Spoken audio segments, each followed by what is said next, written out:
Hello and welcome to another episode of Flying High with Flutter. I'm your host, allenwyma. Just wanted to kind of reach out to you guys and say, if you guys are interested in getting some custom Flutter work or work in other technologies, we specialize in Flutter, Rust, and Elixir. So if you're looking at needing some help in any kind of technologies, training, or even just some, like I said, some work in general, please reach out to us. Go to our website at www.plangora.com. That's PLANGORA.com, and go ahead and contact us. Now back to the main show. We have a recurring guest. Well, maybe recurring as time goes on, but second time in a short period of time is Matt Carroll, who is SuperDeclarative online. You may have seen his videos. Lately, I've been seeing more and more of you popping up on Twitter with your very... How would you say that? Correct. My correct view on state management. Not even just that topic, but you're very outspoken on Twitter. I guess I could say it like that. I don't want to say you're correct or you're not correct, right? It's really it's tough to say. That's okay. I'll say it. I'll say that I'm correct, and then you can just nod along. I'll nod. It's fine. Anyways. So why don't you go ahead and maybe quickly introduce yourself if people didn't catch you last time or don't know who you are at all. Sure. So my name is Matt Carroll. I'm known online as SuperDeclarative. I'm also the chief of the Flutter Bounty Hunters. I was a member of the Flutter team for a couple years. I left in 2020 to work in all things Flutter. So that's Flutter education, Flutter consulting, Flutter contract development. And the contract development is both at an application level for clients as well as on open source Dart and Flutter packages, which is the nature of the Flutter Bounty Hunters. We are an agency that works exclusively and professionally on Dart and Flutter packages, which is why I'm wearing this awesome cowboy hat here today. I'm a little less of a bounty hunter today than I was last time and a little bit more of a cowboy, but anything in that Western bounty hunter kind of look, I'm happy to put on as the chief of the Flutter Bounty Hunters. And Alan, am I the first guest to make a second appearance on the show? No, I think you're the third guest. Oh, I feel a lot less special now. All right, well, what if I come back a third time? Will that be a first? I would say so. Okay, then we'll have to pencil that in. I have to have something unique about me on the show. Why stop at 3? Why don't you keep going for, you got to set a high bar so it's harder for people to reach it, right? Yeah, let's do it. It'd be like Jeopardy. I'll be the guy who wins so many times that no one can ever catch me. Yeah, but you have to have, I think he had some kind of weird, he figured out how to hit the buzzer faster than everybody else, I think, right, was his main thing. Well, good thing we don't have a buzzer then. Yeah, but I was just thinking about bounty hunters, right? So when I watch bounty hunters and stuff, usually they kick open doors. Are you doing that to get clients and so forth? You just kicking open doors and putting the contract on their table and telling them to sign it and then taking their house as collateral? I can't give away the secrets. If I tell everybody how I do it, then they'll be able to evade it. Yeah, there you go. You don't bring mace, do you? Whatever it takes. But always zip ties. Always got to have zip ties. Yeah, those are also cheap too, right? So it's a good choice to have. Cool, but before we go too crazy like we did last time, which is not a negative thing, but I think a lot of people got a lot of interesting knowledge from you, including me too. We're here to talk about Super Editor, right? Which is very interesting. And I don't know if we talked about this on the episode, but why is it called Super Editor, right? So the interesting part is that you're SuperDeclarative. The company that worked with you is Superlist, I believe. So is there any relation to any of these or just happened to come out that way? As you said, my educational brand is SuperDeclarative. And the primary funding company that needed this capability of Super Editor was called Superlist. And so it seemed only natural that we would call this Super Editor, even though our two companies themselves have no connection. We started at our own times for our own reasons. And where I am, of course, a Flutter educator and developer, Superlist is a company putting together a product. They're working on a productivity suite. Part of that suite, part of what you need to be able to do in productivity apps is edit rich content. You want your titles, your headers, your subheaders, paragraphs, images, links. You need all that stuff in a kind of document format in a productivity app. So they needed something like Super Editor. They were willing to fund it. I was willing to build it. And so for about the last year, we've been cranking on that project. Well, that's interesting. Now, how did you?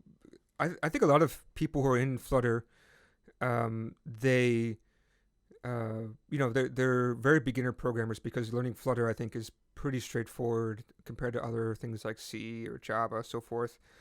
They always want to know, how can I get clients, right? So how did you actually manage to get this kind of client? Would you know somebody on the team, or they just reached out to you because of your marketing skills, or kind of what happened? I think he may have been getting some signals from the community that there was a need for some kind of rich text editing. So Chris brought some members of the community together. Some of them had worked on various rich text pieces, nothing like a full-fledged editor, but more than just, a text field. And then also some companies that might be interested in using such a thing. It just so happened that at the end of that conversation and the end of the early investigation, pretty much all the developers that were brought in disappeared. They all got busy doing other stuff. The other companies disappeared, and it whittled down to me being the one developer willing to do it, and Superlist being the one company willing to fund it. That's how it began. Now, I will say, once we kind of got things moving, two other companies did come on board for partial funding. One is called Turtle. The other is called Clearful. Clearful is working on a journaling app, and Turtle, you might also consider them in the productivity space, but it's kind of a different type of solution, different approach than what Superlist is doing. So they're kind of different products, but of course they both need rich text. So at the end of the day, we ended up with three companies funding a number of months of development and a number of different features. Oh, that's very interesting. Okay. So basically, it sounds like open source work really is what got you noticed by people, and like other people noticed to actually fund it and get into it, right? Well, I think of Super Editor as the project that gave me the idea to start the Flutter Bounty Hunters. That project was just its own thing. I was just an individual working on it and leading it from a technical perspective. But I decided along the way that if we could do this with a few dozen other serious projects, we could really transform the open source ecosystem for Flutter and Dart. And if we can make this work for Super Editor, if companies need these things, why not run the same model again and again for other projects? Because like I said on the last time we talked about this, I view it as a win-win-win. It's a win for me to get paid to do the Flutter work. It's a win for the company to get the tool that they need. And it's a win for the overall community to get a tool they wouldn't otherwise have. So if we can socialize this practice, we really do all win. The challenge is that it may be tempting for a company to think of paying for open source as something they shouldn't have to do. It feels weird on the face of it because we're so used to getting stuff for free. But what I point out to people is that the world of free open source is kind of this bimodal distribution. You either have really tiny projects with one or two people that spend nights and weekends on it until eventually they run out of steam and it kind of dies. Or you have these massive projects like Flutter itself, or like Vue, or Angular, that are kind of these large organizational projects. I would like to see something in the middle where you have a decent sized team that is committed, but you don't necessarily suffer the organizational bureaucracy, and you're not beholden to, let's say, a marketing budget, because a lot of these projects are partially marketing, budgeted by marketing funds. So I think we need a middle ground. I think that's been I think Super Editor has proven that we can do it. And then the Flutter Bounty Hunters is my attempt to scale it. Yeah, I mean, I guess if you think about it, actually, no matter what project, I mean, it's actually always funded, but funded kind of indirectly. I mean, all these guys, I mean, they have to be able to live. And sadly, maybe not so sadly, right? You have to be able to somehow get your resources, right? Food, shelter, etc. So even if, like, the guy is a waiter, I mean, then the restaurant's still kind of paying for development of this in kind of an indirect way, right? Yeah, I mean, bills are always getting paid. That's the thing to remember. And it's not even as if all open source is charity. So like when you have two or three people working in their spare time, that's charity. But go look at the Flutter team. Those developers are paid $200,000 to $400,000 a year to do nothing but contribute to Flutter.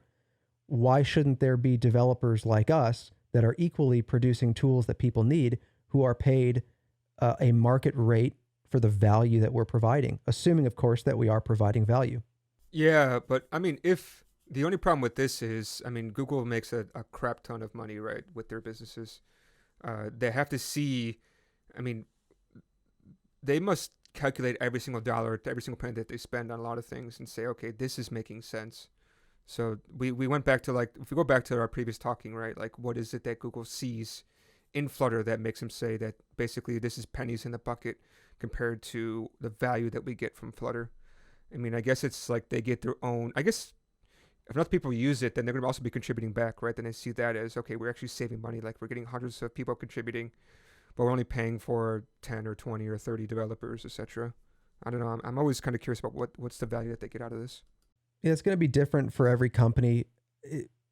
Obviously, any team within Google that uses Flutter and is able to reduce their payroll budget, that's a win. There may be a marketing side to this. There may be a future operating system side to this. I don't have those answers. But I think my point there really is just that clearly Google does believe that Flutter is worth the salaries of all the people working on it, and they're getting paid astronomical salaries. So the idea that working on open source means you shouldn't get paid or there shouldn't be a business model, I think that's a really short-sighted idea. And I think it's more of an accident of history that a lot of open source just happens to be charity work. The thing about charity is you eventually run out of money.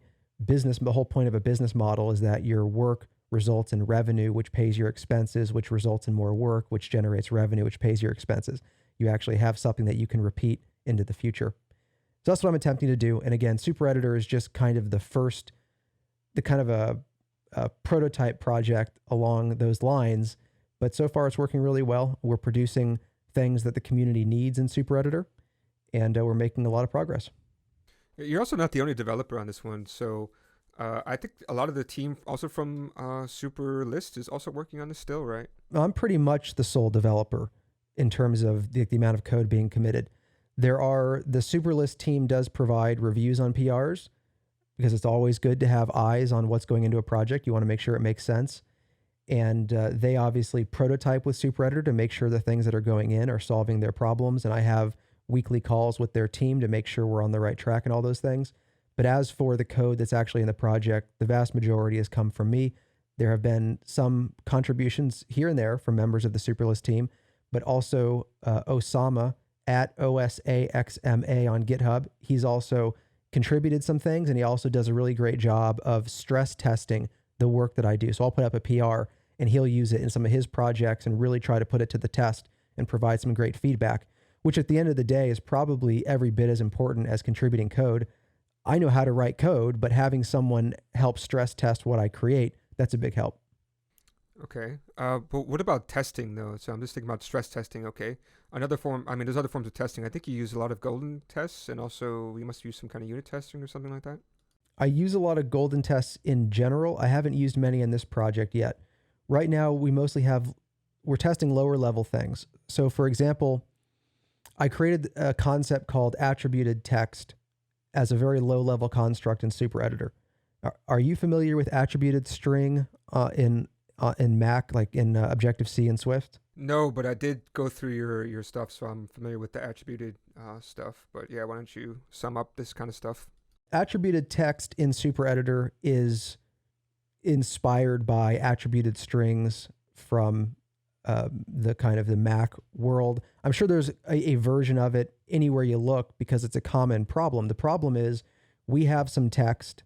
There is essentially metadata that takes up spans of the text. Now, when I say metadata, think about bold, italic, strike through.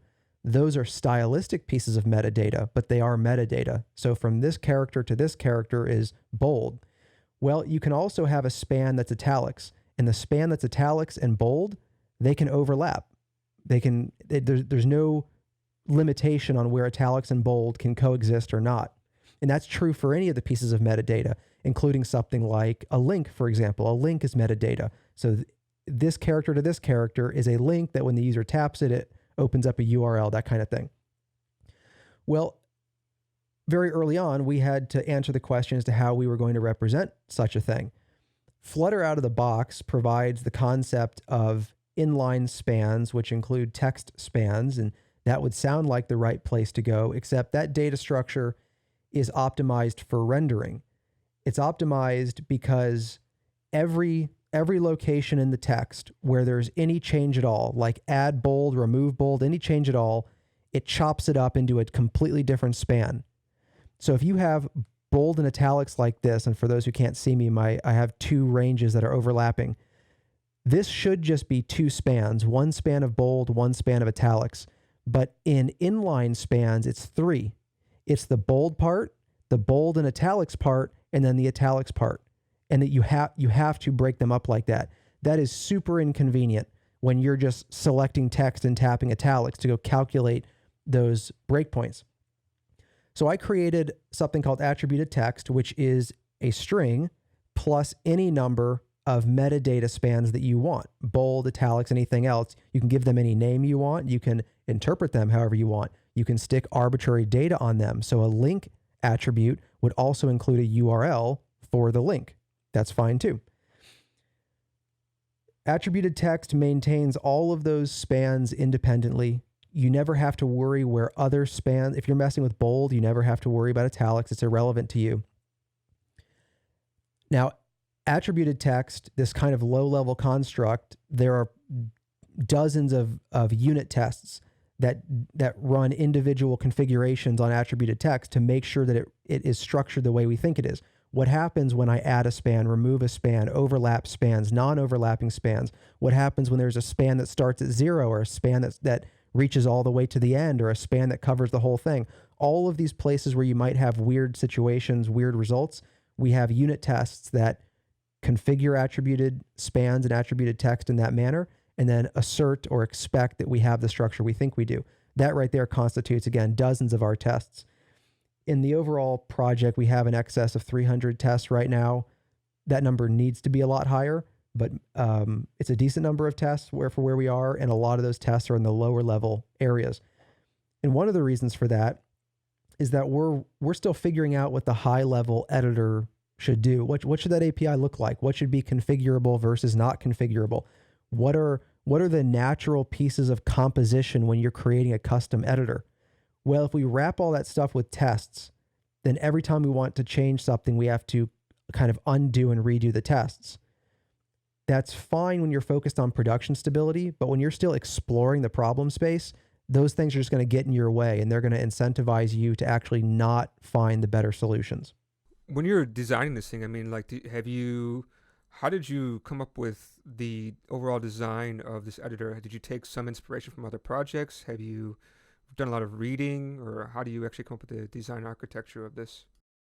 Well, when I first started, I think I mentioned this the last time we talked as well, but when I first started on Super Editor, I had never even looked inside of a text editing controller in Flutter. So that's like the most fundamental piece of text input that you would do with Flutter without rich text. If you're messing with a text field, you probably have a text editing controller. And I never even took the time to look into the inside of that object. So I had no idea what I was doing. And yet I was still able to get to where we are today. So one thing I want to say to people is even if you're starting on a massive project, don't let the size and scope of it deter you from trying to figure it out. You can make a lot of progress along the way. The point isn't to start with all the answers. It's just to find the answers and keep pushing for the better answers. So as I got started, one thing I definitely did was poke around a lot of different editors because, for the first time, I needed to take an interest in how does Medium do what it does? Like when you go into Medium, what are the features here? What happens if I add a thing here or delete these characters over here? What if I drag and select from here to here? I've had all these curiosities now because for the first time ever, I have to think about these same things. What is a document selection? What does it mean to select part of a paragraph and an image and part of another paragraph? And how do you represent that? And how do you run a deletion? And what is the fundamental structure of a document?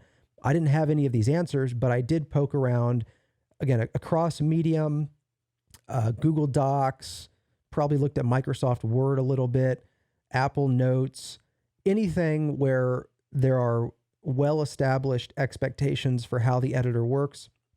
I tried to get a feel for what was in common or not in common. And from that, I started to derive what it seemed to make sense as an implementation for Super Editor. But all along the way, I always kept in mind that Super Editor was never supposed to be just one editor. It's supposed to be a toolkit to make any editor you want. I've tried to be very careful about not creating anything too monolithic. So I'm kind of living my two most favorite principles from the Flutter project itself, which is one, embrace the yak shave, which I saw that you mentioned on a recent episode. So embrace the yak shave means to really solve the whole problem, to find the root problems, solve the root problems, and then everything else kind of goes with it. But that yak shave metaphor means that you're kind of pulling on this string, always trying to find the end of the string or to shave the yak. And you kind of have to shave the whole yak before you really make forward progress. The second principle is to embrace aggressive composition. Composition is what allows for configuration. The Flutter's early popularity was heavily based on the fact that widgets were so composable. Yes, it was portable, but in the early days, it was just Android and iOS. And in the earlier days, the Flutter organization even had they worked with the idea that even if all you build is an Android app, Flutter should be so useful that you should prefer to build an Android app with Flutter than the standard Android SDK, essentially. And that, I think that was true in the early days. People were choosing Flutter even if they were only building Android or only building iOS, because the composition control of widgets was so immensely effective that it just blew away anything you were going to do with a view hierarchy. I've tried to bring that same understanding into Super Editor, where rather than build some massive widget that internally does everything, I have, for example, a layout widget that knows nothing about gestures or text input or anything. It just knows how to lay out these things called components. It knows how to map from something in your document, like a paragraph, to a region on the screen in XY coordinates. And that's it. There's your document layout.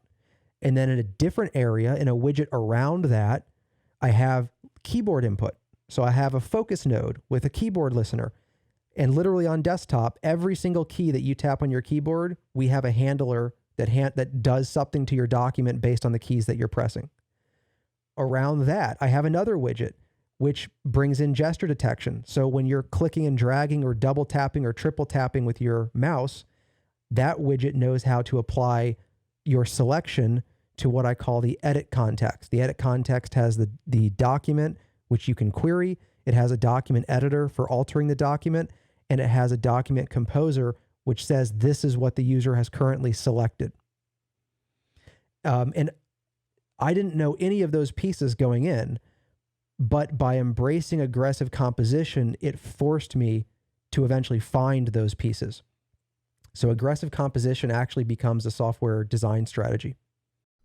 Now, was there any like major changes you had to make when you were working on the Super Editor? I'm sure I have. In fact, I'm making a somewhat significant change right now. I'm refactoring a lot of the layout widget API so that you have more control over document styling using style rules. And I'm manipulating how information gets into the layout, which should lead to some performance optimizations. We have some known performance difficulties at the moment, and they're known because they're not bad enough to be a priority to fix, but we know they're there.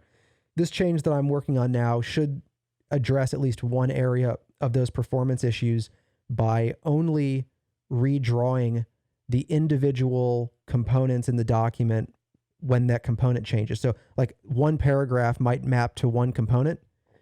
We will only rebuild that one paragraph widget if that paragraph is the only thing that changes, which is obvious, but that hasn't been the way it has worked up to this point because it wasn't worth the effort to make that true. But now I'm doing some rework to make that true. But what I will say is, despite, breaking the layout API to refactor it, everything else is the same.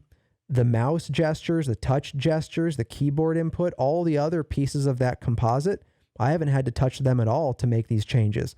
All I needed to do was pipe the right properties from the root Super Editor widget down to the layout widget. I just needed to connect those, pass them through, but that's it. Everything in between is untouched.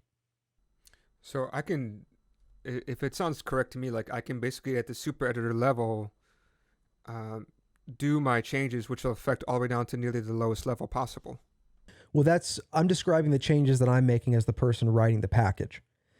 So if you wanted to work on Super Editor and you wanted to alter the layout system, you can just go down to the layout widget and make your changes there, and you're not going to have to worry about much of anything else.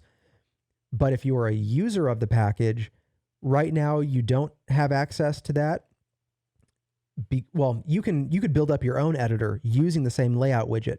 But if you're just trying to drop in the Super Editor widget, kind of the drop-in solution for an editing experience, you only have a few controls there. And this goes back to the idea about exploring the problem space. When it comes to having arbitrary control over a document layout, it's unclear what the invariants need to be, like which parts change and which parts don't change. If anything can change, that's called a programming language. Like you can't abstract when everything changes. The concept of an abstraction is identifying the things that never change and then providing easy tools for the things that do. I don't know yet what it means to have a completely different layout. Like right now we have this single column layout, which will work fine for blog posts. It'll work fine for productivity apps. It'll work fine for an Apple Notes style app. It'll work fine for probably anything you're doing on mobile. But if you want something like a newspaper layout where you have multiple columns that go side to side, if you want to do a grid layout like Notion, we haven't even tried to implement such a thing yet. So it's unclear what needs to change and what doesn't need to change. So rather than try to predict a bunch of hypotheticals, when it comes to the high level controls in the Super Editor widget, I'm waiting until we see the real world use cases, and then I'm retrospectively figuring out what the constraints need to be. And in fact, recently I've been thinking that probably the way to facilitate those kinds of layouts is not to have one root widget at all, but to have the single column Super Editor, the grid-based Super Editor, and the newspaper column-based Super Editor, because my guess is that the differences between those layouts are so dramatic. They have so many cascading consequences that trying to make all of those possible with the same set of APIs, it'll probably start to, the API surface will look like this. You'll open up the API docs, and these will be the number of options that you have. At that point, is it making anything easier for people? I don't know. It might just be better to have different widgets for massively different layouts.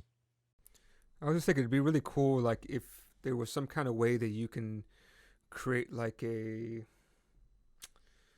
some kind of configuration so you can just like import a package that somebody can create, right? So like Super Editor is just a very bare bones kind of thing, and then you can say import like newspaper style, and with that one could be configurable. Then you just pass an instance in, and that can handle basically most of the traditional kind of layouts of which you'd have of a newspaper. Another one for code, right? And for the code one, maybe you can configure, okay, these are the keywords, so make sure these ones are lit up as blue or red or whatever. This kind of stuff would be really interesting, I think. It's definitely an idea that sounds great at the surface, and then you start digging into it and asking questions like, well, what would that look like? Like if we just imagine that we had such an API to begin with, what would that look like and how would we use it? And if the difference is literally only the size and position of content, you probably could do something like that.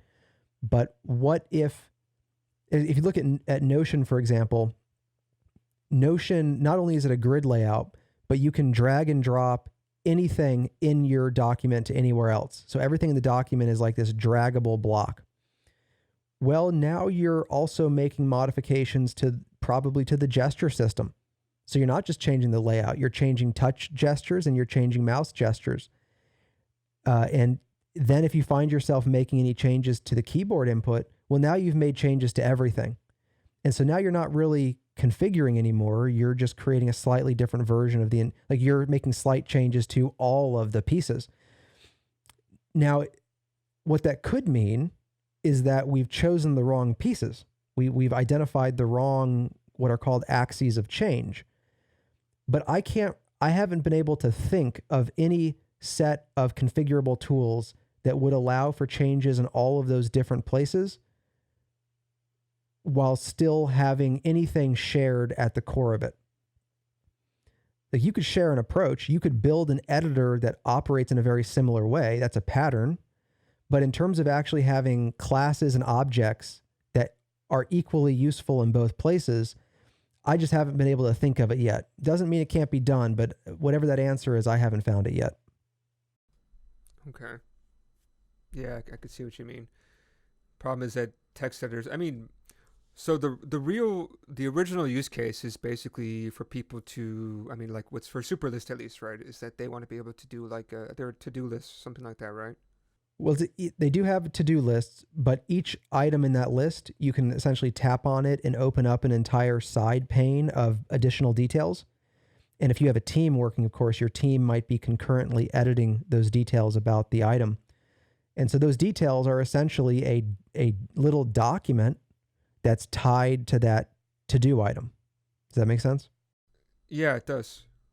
Because I mean, I'm just comparing like to like what I usually do is I put everything on Trello, right? For that one, there's not a lot of editing that you have, so I need to see more about what Superlist actually looks like. But I went looking at their website. I don't see any pictures or anything because I think it's still under development at the current moment. No.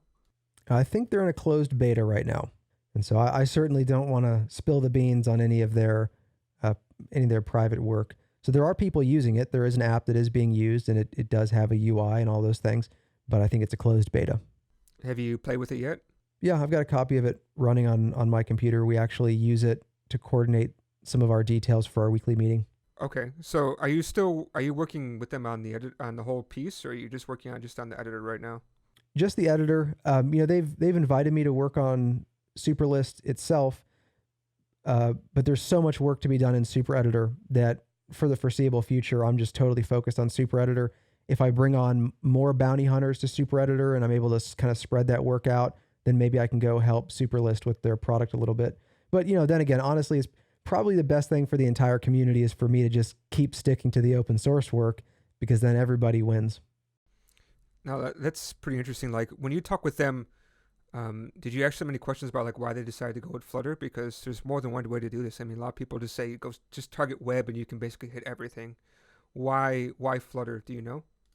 Well, probably the best answer would actually just be to bring somebody from their team on this show, and you could talk all about that. I do know that they view their product as desktop first. They want a first class, fully featured, high performance desktop solution. They may go to web. I don't know if they're currently deploying to web or not, but even if they're not currently, they probably will eventually, I would assume. But what they're saying right now is we want like the perfect solution on a Mac desktop and then a Windows desktop and then go from there. And as a result, I mean, on desktop, your options are you can do like the Cocoa UI stuff for Mac, I guess, or you could use Qt or one of those desktop cross-platform toolkits. You could use Electron, but I think plenty of companies have kind of complained about performance issues and memory usage issues with Electron. So whatever the particular set of requirements, they decided that Flutter was their best bet, except that they needed rich text, and there was nothing in the entire community that really solved that problem. Now there's a couple of things I want to say about this one. One is I did do an app for a company, and we were targeting Windows. They decided to go Electron because they had a lot of stuff built in web already. Not to mention with Electron, you could still do like push hotcode upgrades for production, which is interesting. That's like Slack has a big write-up about how they do this kind of stuff. So that was something that made them look at that part. The other thing I'm kind of interested too is that Super Editor is not really made for mobile, right? But if I think about it, a lot of times the ideas of to-dos I have is when I'm out and about, not sitting at my desktop. Like I kind of wonder like why that mobile is not more of a priority for them, or is it just that this editor is kind of like a subset of things that they take pride in, or I'm just kind of curious about that part. So we're probably 2 weeks away from our second major release, which will include mobile editing. So that will be there. At this point, it is a priority for both Superlist and Clearful. Both of them would like mobile support. And I've been working on that for a few months now to try and get that all figured out. Okay. And I think I also heard that web is actually the second priority. Has that changed? Well, web was web we've tested against from the beginning, and we deploy a GitHub Pages version of that includes Super Editor as well. I don't know where web sits as an overall priority for Superlist, but I think we all kind of felt like whatever we build, it should be able to work fine on web. So we've always kind of run the app against web to make sure that it works. And we've always considered web as something that needs to work with Super Editor, regardless of what Superlist may or may not be doing with their product deployments. Yeah, because I tried playing with it this morning using my iPad Pro, but when I tapped into the editor, no keyboard would pop up, which was annoying, but I'm aware of the situation. Mm-hmm. Well, first you'll need to make sure that you're using the GitHub version, not the PubDev version, because the PubDev version is quite old at this point. We've only had one PubDev release. That second release, we're right about there. We're just trying to get a few final things figured out, and that release will include mobile. But also with the example app right now, you have to actually open that drawer on the left, and you have to select one of the two mobile editors. There's an iOS style and an Android style. Those actually have those actually have the software keyboard integration.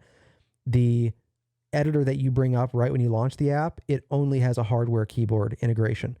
And that's because up to this point, that's all we supported. So I've been off building that Android and iOS version in a different demo in that drawer. Now, to add the mobile support, was that tricky, or was it just a couple of things here and there? What kind of work was involved? Yeah, it was a lot of stuff. One thing is that we were blocked for a while because we needed what are called text editing deltas. So the Android and iOS operating systems, they fundamentally report text changes as deltas. They'll say these characters were added, these characters were removed, or these characters were replaced with these characters. That's how text editing actually works at the operating system level. But in Flutter's text input implementation, if you had a paragraph of text, Flutter would send that entire paragraph over to the operating system.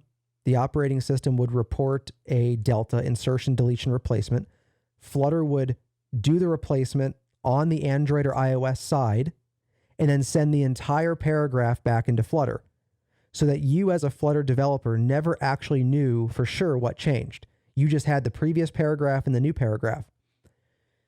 Well, when we're doing document editing, we have an entire document structure. Who knows what the user currently has selected? Maybe they've selected across paragraphs. Maybe they've selected an image in there somewhere. So this all or nothing thing just wasn't. We'd have to essentially write our own diffing engine, which is just kind of a ridiculous thing to force us to do. So that's when I started having conversations with Justin on the Flutter team, who's kind of overseeing part of the text input work. And also there was an intern at the time, Renzo, and they were working on some tickets, but we all kind of put our heads together and realized that some of the things they were working on, as well as what was blocking Super Editor, would be solved if Flutter would instead send us the deltas instead of applying the deltas on our behalf. Just forward those pieces of information from the operating system into Flutter. And eventually they did that. So we were waiting for a little while for that work to be done, and then we needed to wait for it to go from the master branch to the dev branch to, the beta branch and then stable. But then that kind of opened the door for us to implement mobile support at a fundamental level. We had to have the deltas. Once we had them, then we could do something about it. The first major change was that instead of handling individual keyboard buttons and presses, we now needed to have an object that knew how to take deltas, insertion, deletion, replacement, and actually make those changes to the document. Now, it's a lot easier actually to handle individual keyboard keys, because when you press G, I know to insert the G character, and that's all there is to it. We're done. But with replacement, I have to figure out what part to cut out, which might not be one character. It might be 10 characters. Got to figure out what we're cutting out. And what we're cutting out might cut across paragraphs. Got to take that into consideration. Got to collapse the paragraphs down together. And I need to know how to insert 1, 2, or 10 characters, depending on whatever the operating system wanted us to insert.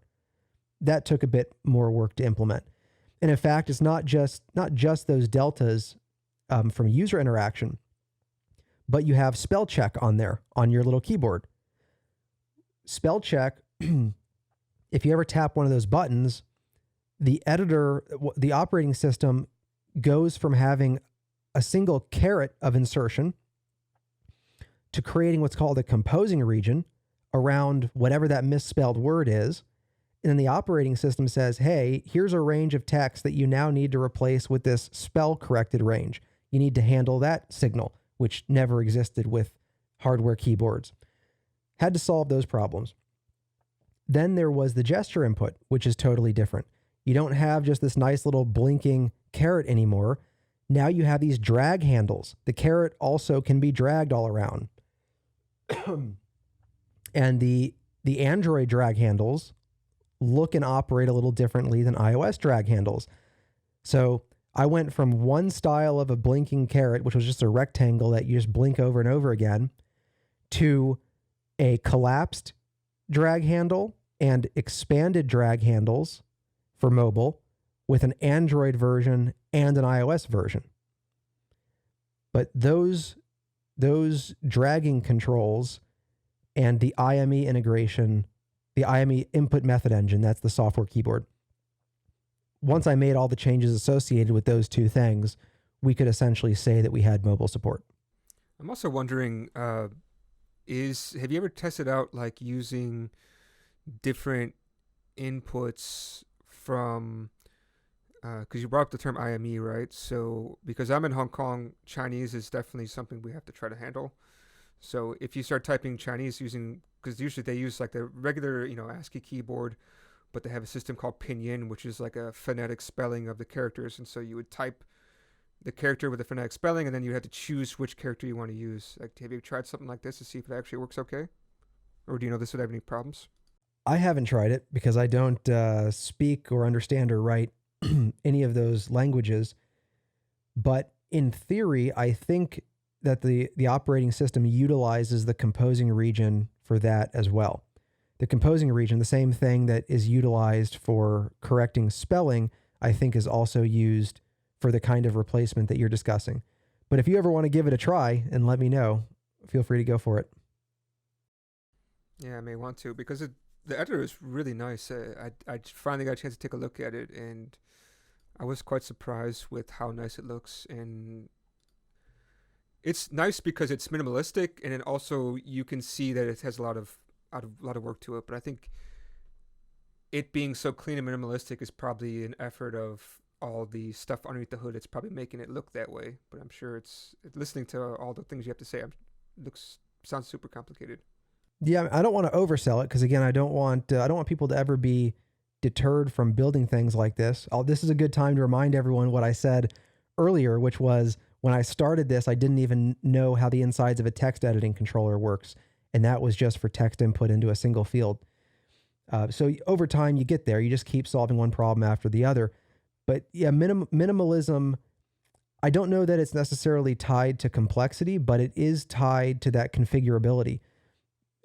Assuming that you have control over something, then the more minimalistic it is, the more you can conceivably do with it. In fact, this can bring us to another area in Super Editor, which is Super Text Field.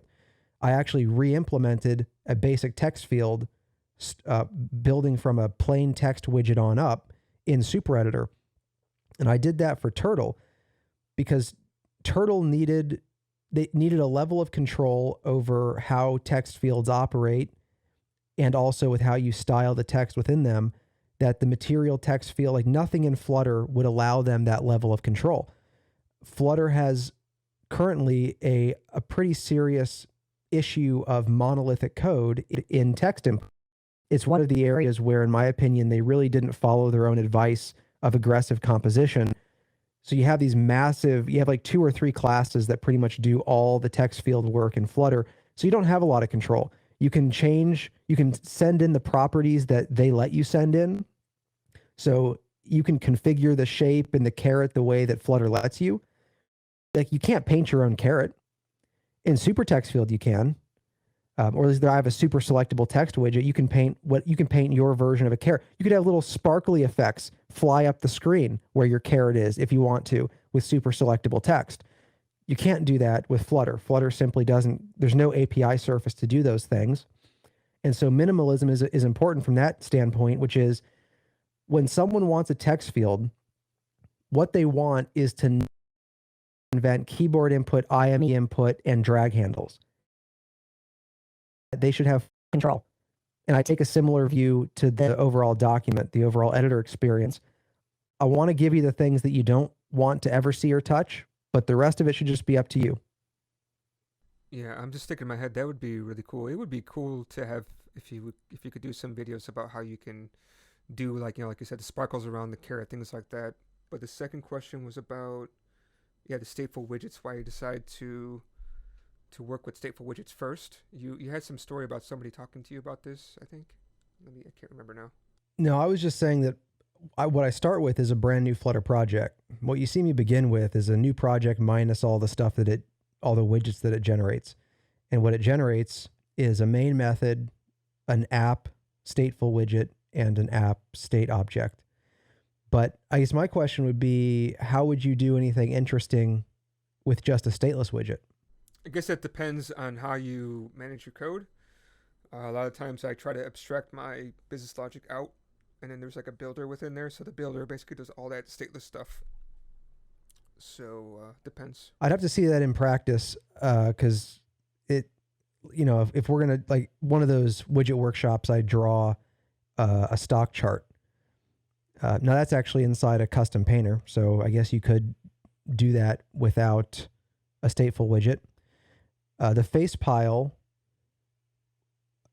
I think I put a spring simulation in there. I can't remember. It's one thing to have the faces or the avatars defined outside the widget tree, but I don't think there's any reason to pull the spring simulation outside the widget tree. It's made to be a spring simulation in the context of a UI. So this is where we run into confuse, like when this term business logic, when it means whatever you want it to mean, then it means whatever you want it to mean. See, I wouldn't describe UI spring simulations as business logic. I would say that's part of the UI.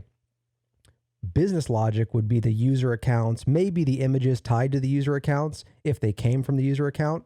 If you have any personal information about them, that's on the business side, that's outside the UI. But I would look, so like for all the people on the internet who talk about business logic, this and that, I would love to see everyone do one video where they explain in their world, where's the line between business logic and whatever you don't consider business logic. Because I assume the reason we say business logic is because something out there isn't business logic. Well, what is it that isn't business logic, and where is that line? It would be interesting to see the plethora of definitions that we get from around the internet. This could be very complicated, but like if you just take like an adding function, which is kind of the default plug, I think default plugin you usually get.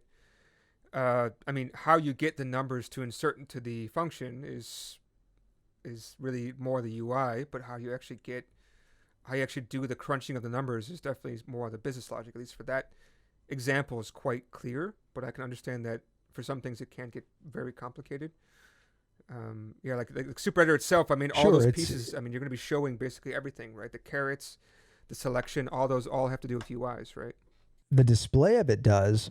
However, Super Editor does a pretty good job of representing the three major areas that I always talk about, which are the view, the presentation, and the business rules. We have a definition of document in Super Editor, which is just a series of document nodes. That's entirely logical, doesn't imply anything about how you paint it. Document nodes themselves, they have an ID, and they may have additional information, like a paragraph node is going to also have attributed text. That doesn't have anything to do with how you paint it. Even attributed text, even with the thing that has the bold and italics, doesn't know anything about how you're going to render it.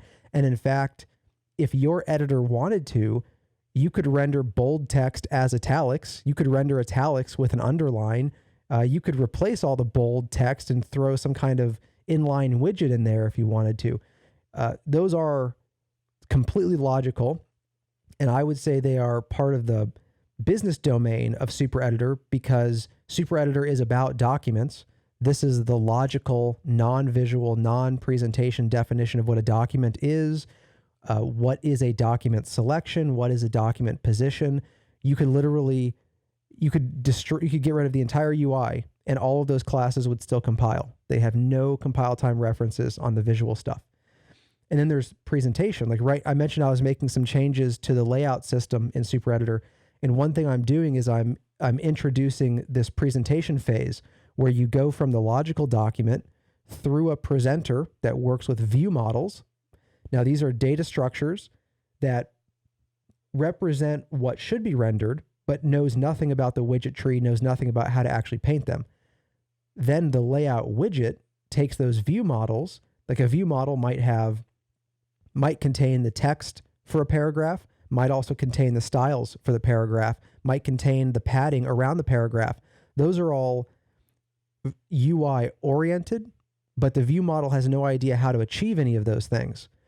But the layout widget actually knows how to apply padding, it knows how to paint text, and it knows how to apply styles to the text that it paints.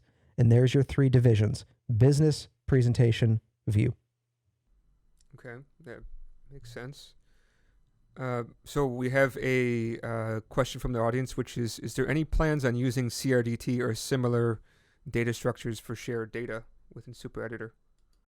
Superlist is working on concurrent editing right now. They've actually got it working on their end. And this may some of the people who are using SuperEditor right now might be surprised by this, but Superlist was actually able to get concurrent editing working with SuperEditor as it exists today. And SuperEditor does not yet have undo redo support, and it doesn't represent atomic changes to the document. So even in the absence of that, the Superlist team was clever enough to make that work. Now, what they used, all of a sudden I'm forgetting the name of it, the alternative to that acronym that you just brought up, the other approach to concurrent editing, something transform. I don't know if maybe that person in the chat can think of the name that I'm trying to think of. Whatever that alternative approach is to concurrent editing, that's the one that the Superlist team has employed up to this point. And I believe that their team will eventually release an open source package on top of SuperEditor that gives everybody the ability to have concurrent editing with SuperEditor using that approach. Is that OT, operational transformation? Yeah, there we go. Operational transform, that's the academic concept. And then I believe it's Quilljs was built on with that basis. There are a few names that float around there that I get confused when I don't talk about them for a little while, but I think Quilljs is a JavaScript.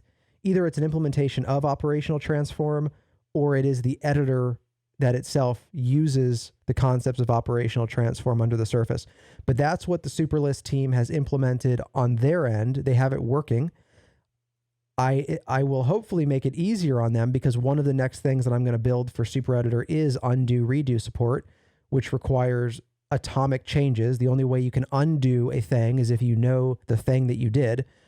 So that once that change is in SuperEditor, then any kind of concurrent editing or shared representation that you want will probably be aided by that work.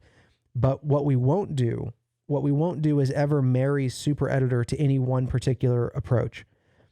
So like if you want operational transform, that's going to be a package separate and on top of SuperEditor.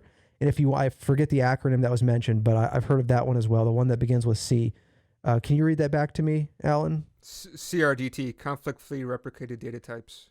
Yeah, so CRDT, there could be I probably wouldn't build it, but if someone wants to build a package that brings that to SuperEditor, that could also be a separate package on top. SuperEditor itself, I want to be agnostic from any transport format, any serialization format, any overly specific document structure. So we have to have some document structure, but right now it's literally just a list of nodes. We've kept that about as generic as it can be. I don't want to enforce anything much more than that, because as people use SuperEditor for different purposes, some people will just have in-memory documents that just mutate. Some people will have a history-based, kind of time travel-based document representation based on events or deltas. Some people will have concurrent editing with obviously server integrations. To make sure all of that stuff remains possible for as many people as possible, SuperEditor is going to remain agnostic to as many of those details as it can. Yeah, I would think most of this kind of stuff would be on the server side for doing the diffing, but you can actually do this on SuperEditor or your client side, right? Well, I think OT, both of those sides have a role to play. The server definitely does some things, but the client needs to respect, I guess, what the server tells it to do. So the client still has a fair level of sophistication that it needs to implement. Okay, I've actually never heard of operational transform. I've only heard of the CRDT. So that's interesting. Yeah, I think, Matt, again, I'm really a noob in that space, but my understanding is that operational transform has really been the standard here for decades. It came into its own around 2009, 2010 with Google Wave, which was a product that Google retired, but the underlying technology was based on operational transform, I believe. And I think they still use that. I think they use it in Gmail. I think they use it in Docs. I think it's used in a lot of places. And then the CRDT or whatever that is, conflict free, whatever that one is. I think that concept has also been around for a while, if I remember. But I think in recent times, people are trying to use that idea to also implement concurrent editing of documents. Yeah, the same guy who talked about the CRDT, he said that YJS looks interesting. I never heard of YJS before. And that YJS would be a good community project to make as a Dart library. I'm not too sure about that one. Have you taken a look at YJS? If I have, I don't remember. Does that person want to provide a quick description of what it is? Yeah, we can ask him, John. If you can provide a quick breakdown of why you think this, then we can definitely get to that. Let's also keep in mind that there's going to be a slight delay between YouTube and this, so we can come back when he replies, if he replies about this.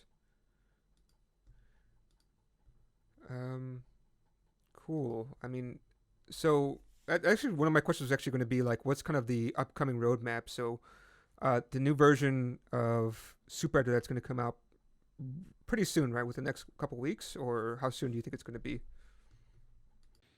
Yeah, I mean, it's as quickly as we can get the last few things dealt with, then we'll release it. I'm just guessing probably about a couple of weeks. I think 1 week is probably too fast. I would prefer 2 weeks over 3 weeks, but essentially as soon as we can get the next version released, it's going to be released. And we believe that we already have mobile solved nominally. Of course, there are going to be some bugs, and of course, there are more features we want for mobile, but in terms of like the MVP, what you absolutely have to have, we think we've got it. And so we want to release that to the public and let everybody use it. After that, sometime soon is going to be undo redo. And somewhere in a similar priority level is inline widgets. The problem with inline widgets is that I think here again, Flutter did not really, so Flutter has some ability to have widgets in line with text. But I'll give you the exact place where this breaks down in its current form.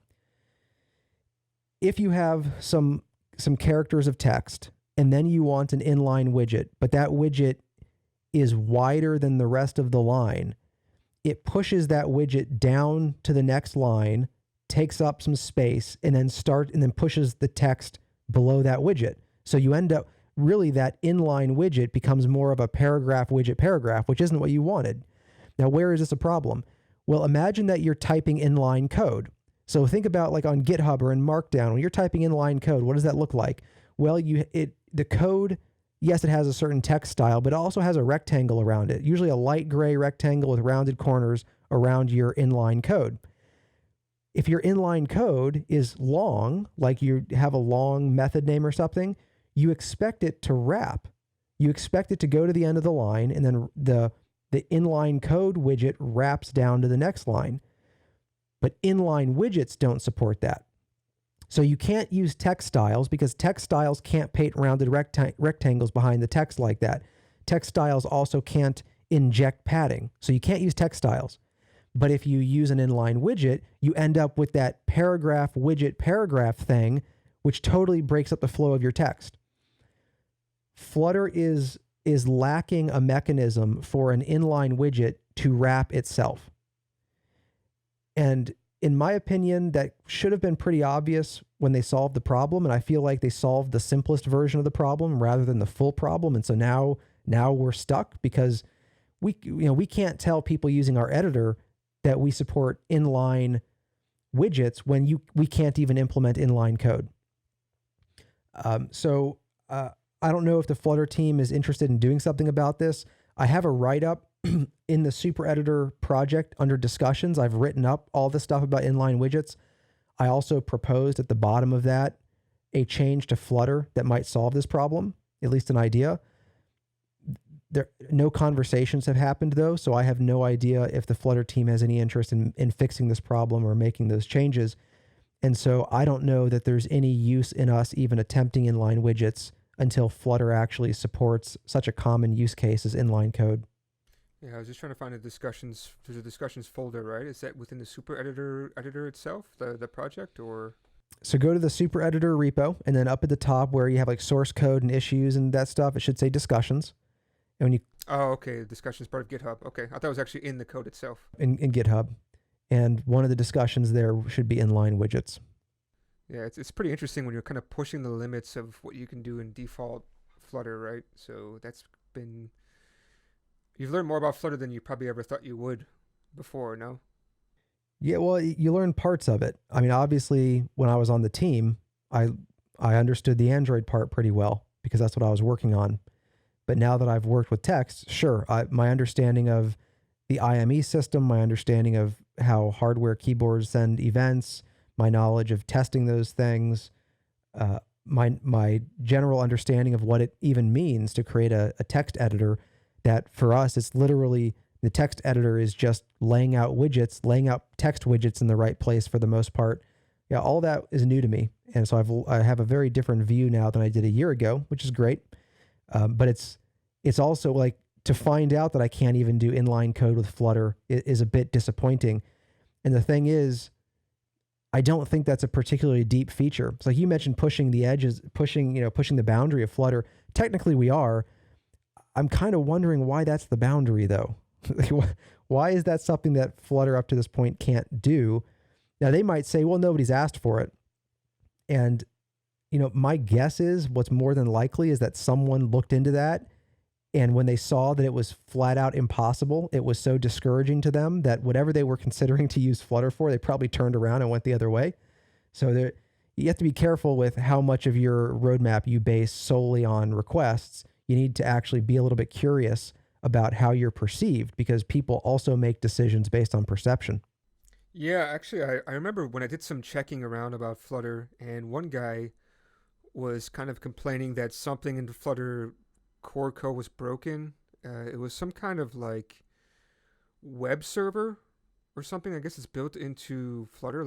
So his whole project is that you had it was like a reader for ebooks or something, and the way he did it originally, and he tried to emulate the same thing, is that there was actually like a server which would serve the docs over HTTP.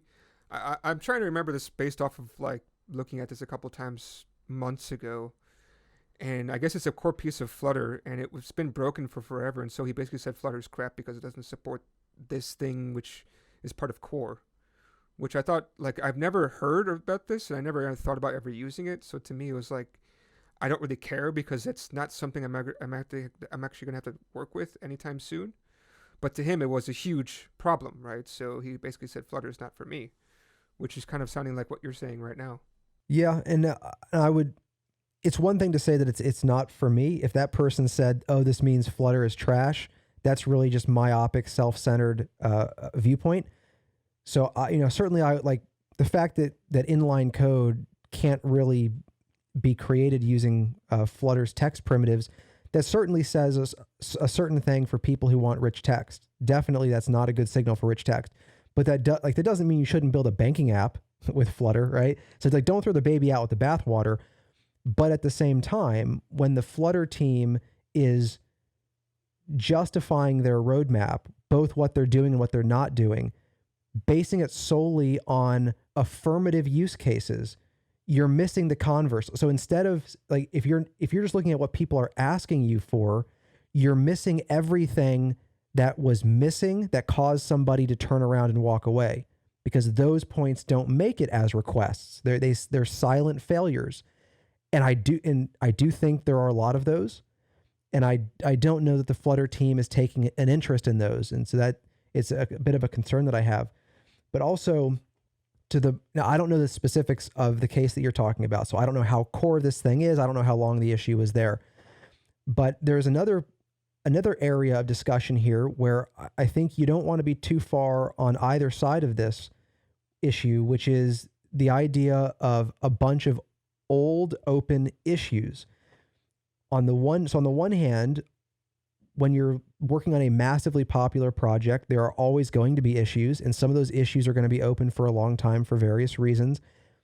And some of those long-standing issues are nice to haves, but they're not critical, and so that's why they remain open.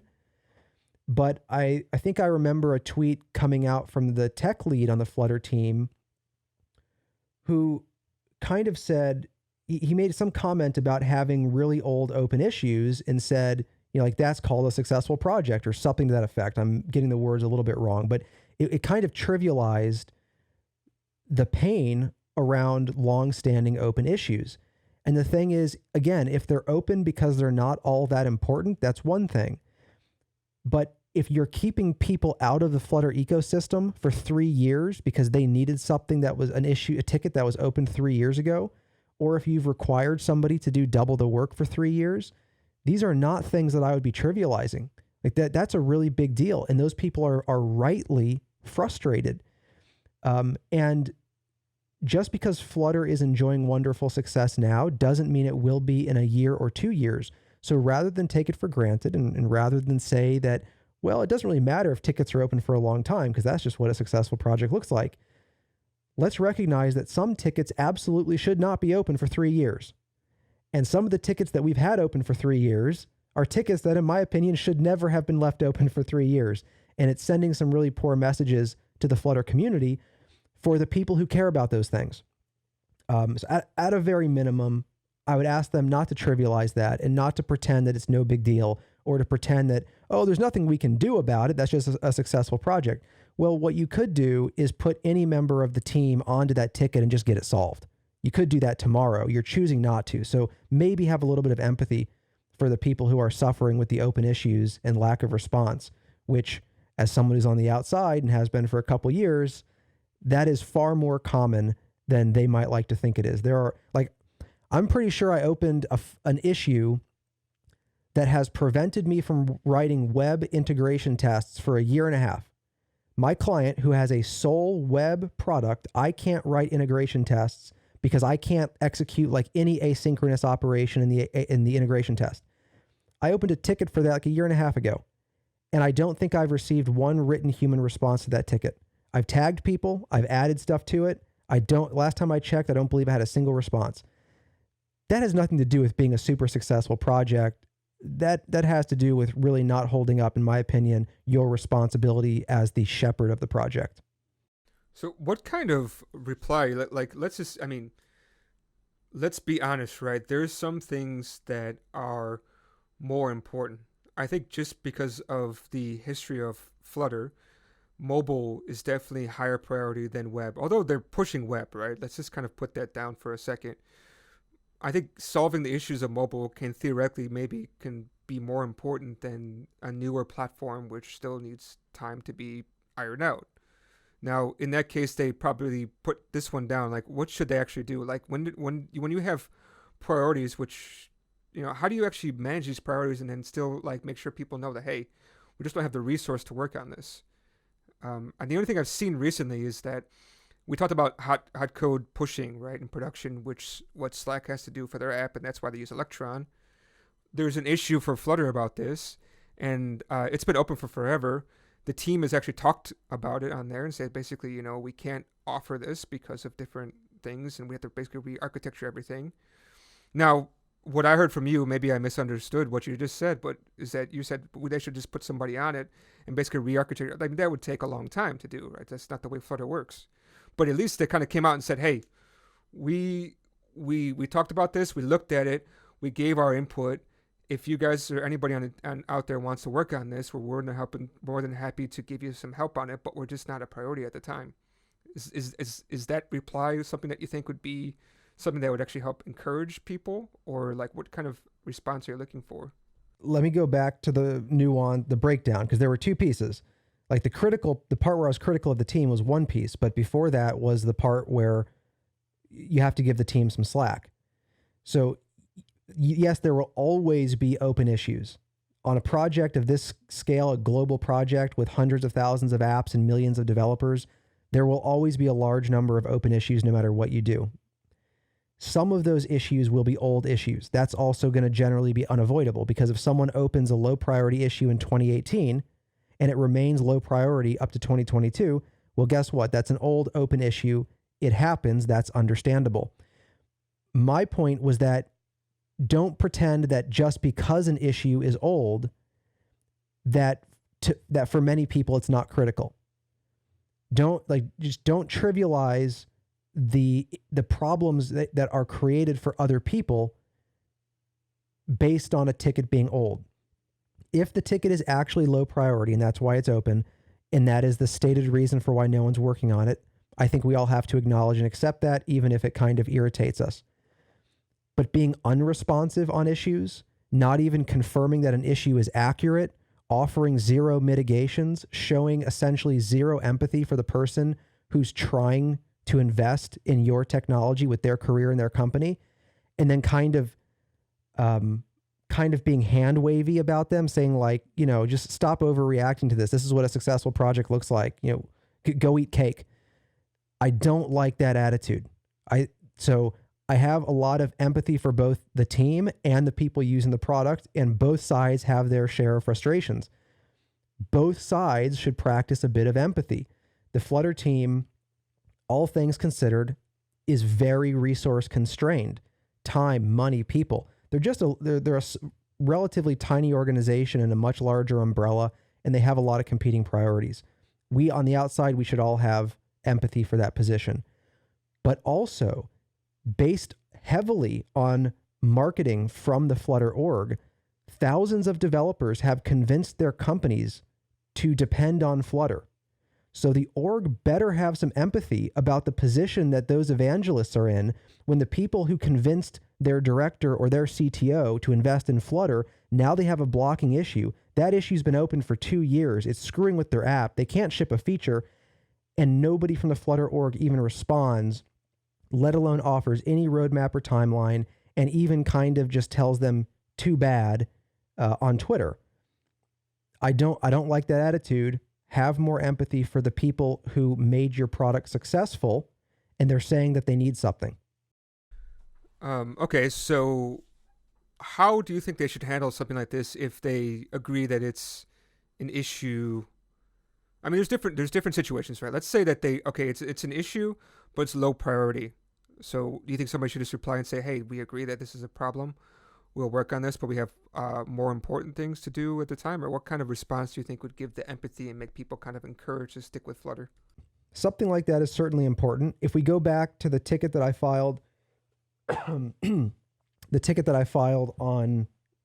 integration tests on web, it would be great for someone to just drop by and say, hey, yeah, just so you know, we reproduced the issue. Just so you know, we agree what you think is the problem is the problem. It's not you, it's us. That would be a nice start. Because honestly, the ticket I filed, at least for me, I can't write any tests. It was a complete blocker. Integration tests are just useless to me on web unless I'm misunderstanding something. So if they came and said, oh, actually, you misunderstood this API, you should just do it this other way and your problem solved. Well, I could have been writing integration tests for 1.5 years. That's the difference. They couldn't even be bothered to tell me whether I had found a fundamental problem in the integration testing system. So yeah, let me know whether this is me or whether this is you. And if it's you, do you consider it a relatively high priority because it's blocking all integration tests or most integration tests? Or is this a low priority either because you just aren't worried about web testing right now, or there's a mitigation where you can get the same result in a slightly different way? Anything that helps me do the best I can to serve my clients with Flutter while also representing their necessary priorities has to be acceptable. But if you're not bringing those two things together, if you're just reflecting your priorities, but you're not helping the community understand, you're not helping the community mitigate, you're just leaving them to sit there and wonder if anything's ever going to happen, I don't think that's healthy for the community. And again, I think I worry about adoption rates. I think because Flutter has had such amazing adoption rates, it's easy for the team to get used to the idea that no matter how unresponsive they are in some issues, what are you going to do? Leave? Our curve only goes up and to the right. Who cares? The problem is, I believe adoption rate is a very lagging indicator, meaning the moment you see the adoption curve go the other direction, you're done. You've already lost. There's nothing you can do. By the time that companies are ejecting Flutter from their tech stack, it's already too late. There's nothing you're going to say to get them to bring it back. Going to solve that 3-year-old issue now isn't going to get the company to readopt Flutter because of the switching cost. So I worry about that. I worry that the team might be resting a bit too much on the laurels of past success, and by the time it becomes obvious that things are going south, nobody's going to be able to do anything to fix it. So basically, just in general, just acknowledging the issue. Even till now, nobody's acknowledged your issue. I find it quite surprising because even for me, I got an acknowledgement within a few minutes, and that was just from a community member, not from the Flutter team itself. Somebody put a label on it. So someone working on web put a label on it.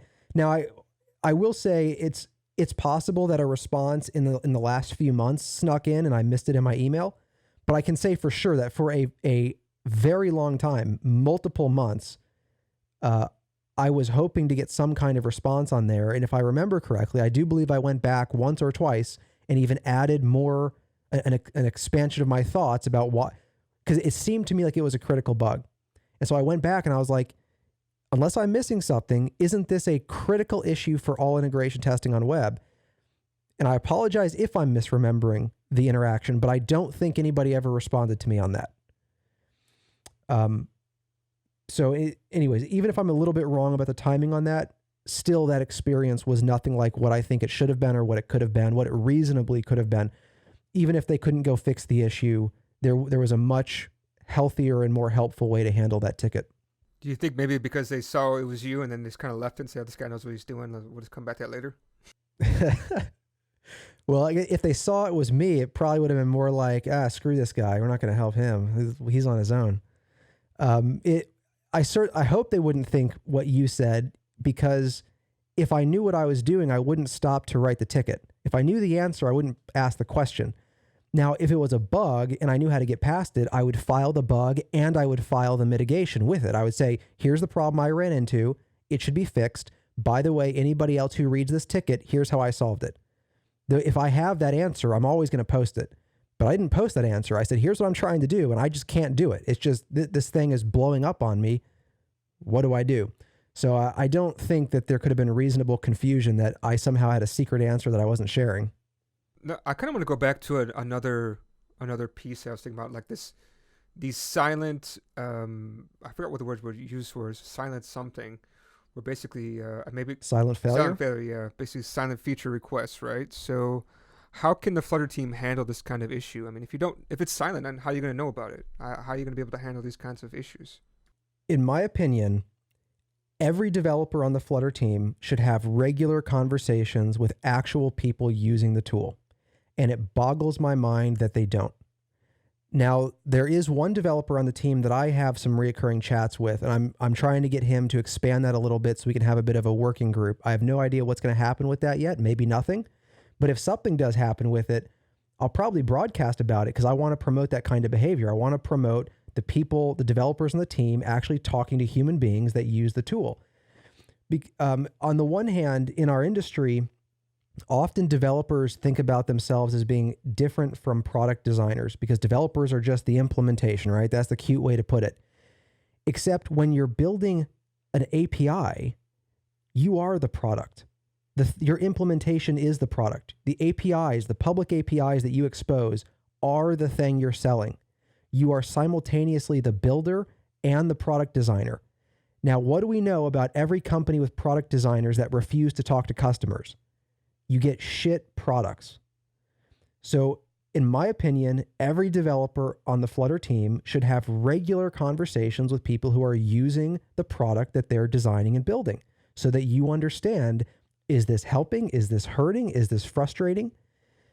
Now, the Flutter team has a dedicated UX component or sub organization, but that's just a few people. And there's not enough people on that team to seriously investigate much of anything. So I think they're the ones behind the quarterly surveys, for example. And I think they track various numbers. They do what they can as the UX team, but it's just not nearly enough. It's there again, in a company, having 2 or 3 anointed business analysts who determine what all the customers want, we know that doesn't tend to work out in general product development. Anyone who's designing the product, anyone who's impacting what the customer ends up with, they need to meet the customer. They need to understand the customer. So I don't want to see 3 dedicated UX designers. I want to see a team of people who are crafting APIs based on their understanding of the people who are using it. And I did my best to do that when I was on the team. When I was essentially creating a new version of the Android embedding, I was in regular contact with actual developers from multiple companies. And I was talking to, I was like, here's an idea that I have. Here's something I think we should do. What do you think about this? And what are you trying to build over there? And what, if I could give you the ideal API to do this thing, what would that look like to you? I was having these conversations regularly, and that was altering how I was doing my job, because the whole point of my job was to solve those people's problems. So I guess, again, to answer your question, for me, the beginning of that solution is, if you're going to create public APIs to be consumed by developers, you need to have conversations with the developers who are consuming your APIs. And that right there will make a big difference, I think. I think Chris Sells does an excellent job of kind of reaching out to a certain point. And I don't know, at least I know that he's always available, right? And he specifically said, hey, listen, I always want to have like that relationship with developers. So if you want some of my time, I can give that to you, because that's who he's kind of reaches out for, or that's who he has to work with, right? And I know Chris Sells is a PM, so he is available. He's good at being available. I think most of his attention is focused on enterprise clients. So he may respond to you in chat. You may have a little conversation, but I think most of his energy is spent on enterprise clients, not individual developers. But even if Chris did the most individual outreach possible, he's not building the APIs. He's not designing the APIs. He is simply someone, like that role, the way it's being used there, and of course a PM can have many different definitions on different teams depending on what company you work at. But if your role is to be the one who hears what people need and then transfer that information to the developers, well, we're right back in the movie Office Space, aren't we? Do you remember that scene from Office Space where they're asking the guy what his job is, and he says his job is to take requirements for customers and give it to developers? Yeah, because developers can't talk to people. Yeah, I'm a people person. Yeah, damn it. Exactly. But the whole point of that scene of the movie was to make fun of the idea that you need to have someone dedicated to simply handing information from this person to this person. Why don't you just connect those people? But the customer knows what the customer needs, and the developer knows how to build it. Why don't you just, sometimes there's a reason not to bring them together. This is not an argument for all things at all times, but assuming you can do it logistically, why would you not bring the person using the APIs to the person designing the APIs and have the synergy of both of those people connecting about those needs? But the Flutter team also does quite a bit of like testing, right? Like they reach out to usability testing or something like that, where they kind of, like I remember talking to Chris Sells a few months ago, and he said that they kind of, they're going through routing, right? Because they want to have kind of like a choice for routing that they would kind of recommend to people. Same thing with the provider. And like I said, there's a UX team.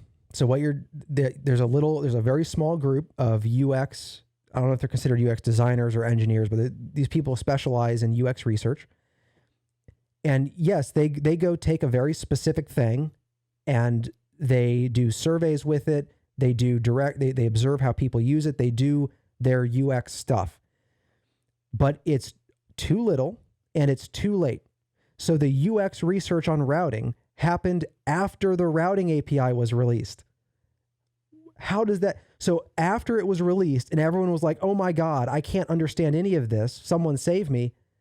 Then they did UX research on the routing APIs.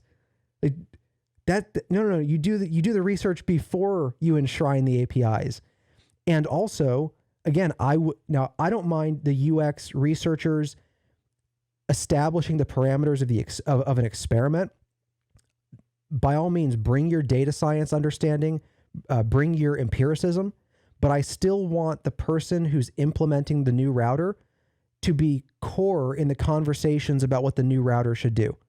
I still want that person talking to customers. Even if the UX team is going to set up an experiment around it, I want that developer understanding the people and the problems they're solving directly. With Google also rewriting their Google Pay app with Flutter, don't you think that the Flutter team's actually talking to at least some developers, at least within Google? I remember. Yeah, for sure. I was in a bunch of those conversations for Google Pay. So you think that's maybe not enough, right? Because it's still siloed to Google's issues and not to everybody else's issues. Well, it's also a 600 screen globally applicable app. It's in my mind, the Pay app. Let's just say I don't think that that's going to be representative of all sorts of like. Let's look at Clearful. Clearful, one of the funders of SuperEditor, they're working on a journaling app. Where are they represented in that kind of thing? Which internal Google app is going to represent effectively the needs of Clearful? And by the way, it's not just needs. So when I say bring those two sides together, it's not just so the developer can hear the needs, but the client, because the client is himself or herself a developer, they will have ideas about how to solve the problem. They'll say, well, what about this or what about that? And the conversations, see, Google seems to appreciate this internally. Why do they have these micro kitchens? It's so that you have a collision of ideas. So Google has enough respect for people within Google to have conversations, which then create answers. But apparently they don't think it's worth having conversations with people outside Google so that you have the same collision of ideas. Or at least no one has talked about the value of that or something. For some reason, it's not happening, right? But, for example, going back to text input, my guess is I could offer a lot of ideas to the Flutter team that would put them in a better position than if they just don't have any conversations with me at all. And yet, but for this one person on the team who I've had a few conversations, I have occasional conversations with this person.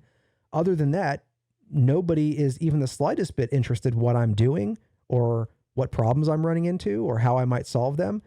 At most, if I'm on GitHub reporting issues, I feel like they see me as a chore, like dealing with me as a chore, right? But I shouldn't be a chore. We in the community are the reason you're building Flutter. We're the goal. We shouldn't be an afterthought. Us working together, both the Flutter team understanding our problems and ideas, as well as, again, those of us on the outside understanding the complexity and the priorities of Flutter, we should bring those together. Again, if we come together, the frustrations disappear because we can hear each other. I think a lot of the frustrations on both sides come from the fact that we're doing this asynchronous communication on GitHub, where people on both sides feel like they're never being heard. If you get on a call, my guess is within a few minutes, everybody feels heard. The frustrations work themselves out real quickly, and then 10 minutes later, everyone's calmed down. They're like, well, what were we so upset about? What were we so angry about? We get it. You guys have your priorities, but hey, now you understand how we're blocked. All right, here are the action items, problem solved. So bringing those two forces together, I think, would make a huge difference. Now, it is just a prediction, okay? Maybe I'm wrong.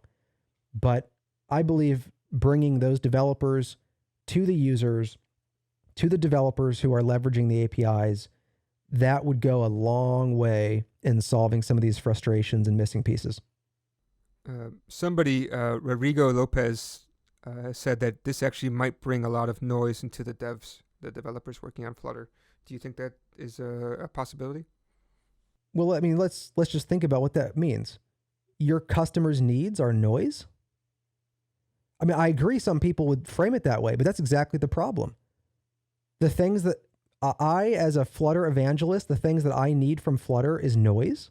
That's getting in the way of your real job. What's your real job? I thought your real job was to build Flutter for people like me.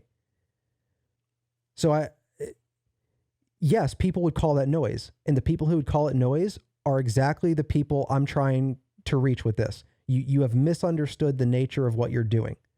When I was, again, working with outside people on the Android embedding refactor, I could easily have called it noise. Those emails showing up in my inbox, I could have called that noise. Instead, I saw that as an opportunity and a tool. And I'm very happy with the results that I got on the Android embedding, all things considered.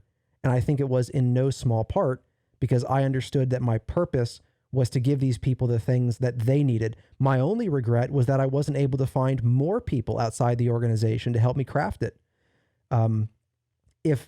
If I solve everybody's problems on the outside, then no matter what I did, it was at least good enough. If I don't solve the people's problems on the outside, then it doesn't really matter what I did. It wasn't good enough. So to me, that's not noise. To me, that's the whole purpose. That's why the Flutter developers are there. They're building Flutter for people who use Flutter, so they should talk to people who use Flutter. What about people bringing conversations like, hey, I want to use Flutter for making a 3D game engine with all kinds of physics and basically kind of doing Unreal or Unity's kind of things. Wouldn't that be considered kind of noise and a little bit distraction to the conversation? So the broader question there is, what happens with conversations that the team does not believe they need to have? Obviously, you don't have to accept every phone call, and I'm not saying that you do. But that's not what the problem is right now. It's not that they're taking 9 out of 10 phone calls. It's that they're taking 0 out of 10 phone calls. If we get to 9 out of 10 phone calls, great. That's an awesome improvement. That's plenty. Yeah, because so John Cumming, our friend of the show, says, wow, I've been looking for other solutions for several weeks, feeling like I'm doing the right thing I love. I love Flutter. Yet would love to work with a 3D pipeline and see more mature packages. I mean, makes sense, but I think I'm not sure how long it'll take to respond in chat, but tell us what you mean by a 3D pipeline. Like, explain how a 3D pipeline is relevant to Flutter, because Flutter is essentially a series of abstractions on top of Skia, a 2D compositor. My understanding is that Skia, I could be wrong. My understanding is that Skia has no understanding of 3D in its pipeline, except for the fact that it has it has fragment shaders, which you could apply in a certain extent. It may also have vertex shaders, but I don't believe Skia has any 3D specific capabilities. So one, I would like to know, why would Flutter ever be the right place for that fundamentally? And then two, given that Flutter can render any texture from the GPU, why wouldn't you just do your 3D using an existing 3D technology and then just show that texture inside of Flutter wherever you want it? John was the same guy who was talking about the YJS, so he did reply back about that a while back, but I think I'm just going to bring it in right now. YJS is a CRDT implementation that exposes its internal data structures as shared types. Shared types are common data types like map or array. Yeah, that was his reply back, if you remember that topic we had. Well, what I will say is that if it's interesting to the point where companies would use it, Flutter Bounty Hunters are here, right? You know, if there's a business problem that companies need that and they're willing to fund a Dart implementation, I'll run the project. We can run milestones. If companies fund it, I'll put bounty hunters on it. I'll go track down some specialists who maybe understand the theory behind it, and we can get that built. We just need to make sure that there's enough interest and that there are funders on board. Yeah, I think that could be interesting.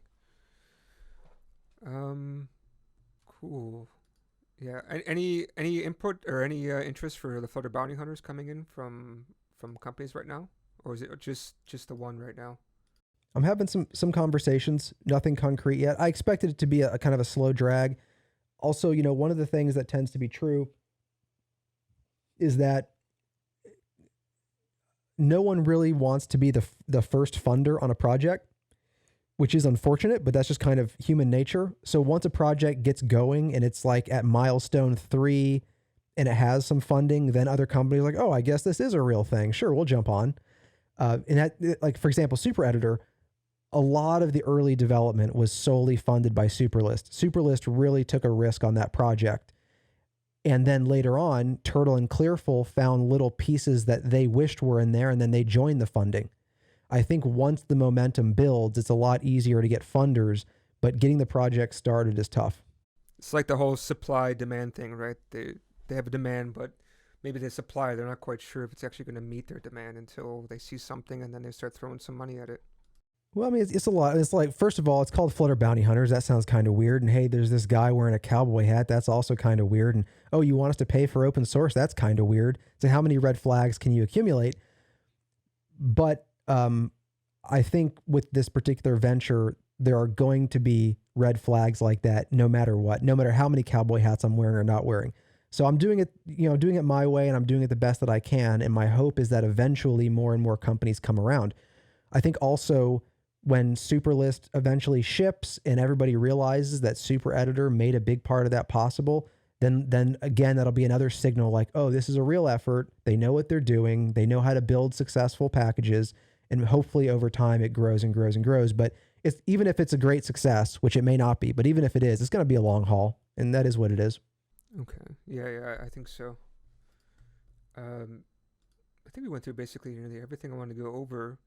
Is there anything else that's kind of going on recently with you that you want to let people know about? Any upcoming videos you're going to do a series about or anything like that? Well, I will probably start doing videos where I can dealing with, I would like to use the Flutter Bounty Hunters channel to actually create videos where I educate other bounty hunters how to contribute, because I want the bounty hunter group to be a very large group of people that kind of come in whenever they want to work on things. And so I figure part of that is probably educating people how to think about testing, how to think about software modeling, how to solve problems, because that's what they're going to have to do as bounty hunters, because we're working on the problems that nobody else can figure out, in a sense. I'm sure I'll also get back to educational videos on my SuperDeclarative channel. I've been focused on processing for a long time. We can actually talk about that in a minute if you'd like. But I'll probably get back to some widget workshops. I might do some Flutter challenges. In fact, one workshop that I want to do is when you enter email addresses in Gmail, those email addresses accumulate, and then you have like an invisible text field so you can enter the next one. And then if you press backspace on an empty text field, it deletes the last email address in the list. You know what I'm talking about? Yeah, I know what you're talking about. Well, so it's kind of like the idea that you type something in, you press the space bar, and it creates a chip. Whether the chip's an email or something else doesn't matter. But one of the irritations that people have had with the existing Flutter text input for text fields is that there's no natural way to detect when the user presses delete on an empty text field. Well, with super text field, I can make that trivial. So I'm going to adjust the API for super text field to give that API out of the box. And then I'm going to do, I think, a widget workshop where I show you how to build that exact kind of email entry with a super text field. And then I may also follow up with a Flutter challenge where we build the entire Gmail email composition system with actual rich text using Super Editor. Yeah, that I can imagine like you start to break up this package into some more reusable widgets that people could use in other places. That'd be really quite useful. Yeah, I definitely need to break it down. Attributed text needs to be on its own. Super selectable text needs to be on its own.